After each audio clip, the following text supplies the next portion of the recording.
Most of anything difficult I did with Jess. Later, supposedly with Desi, but he became so busy that that's when I was doing a lot of it myself. But by then, Bud Mullen was cutting the picture, and we were in the 5th or 6th year, and he was as proficient as I was, and became a very big editor.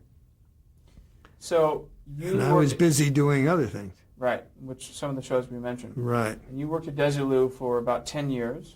Just short of 10 years. And you left, you said... Well, before I left, as I started to tell you, and now you're going to let me go on with it, they decided they would do half a dozen hour shows, which they would call the Lucy Desi Comedy Hour for CBS, with the same characters, and they would be an hour maybe once a month or every 6 weeks, whatever.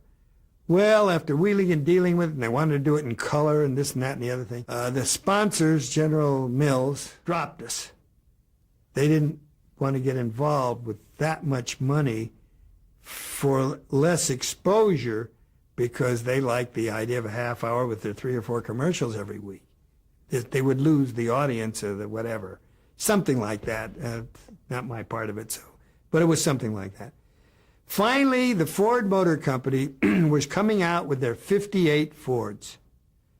A whole line of Ford, Mercurys, and Lincolns. And they signed on. Unfortunately, it should have been in color, but they did it in black and white for budget constrictions. We made a deal to do 5 one-hour elongated Lucy Desi specials, sponsored by the new Fords, with commercials by, oh golly, Dick Powell, Tennessee Ernie Ford. There were 3, forget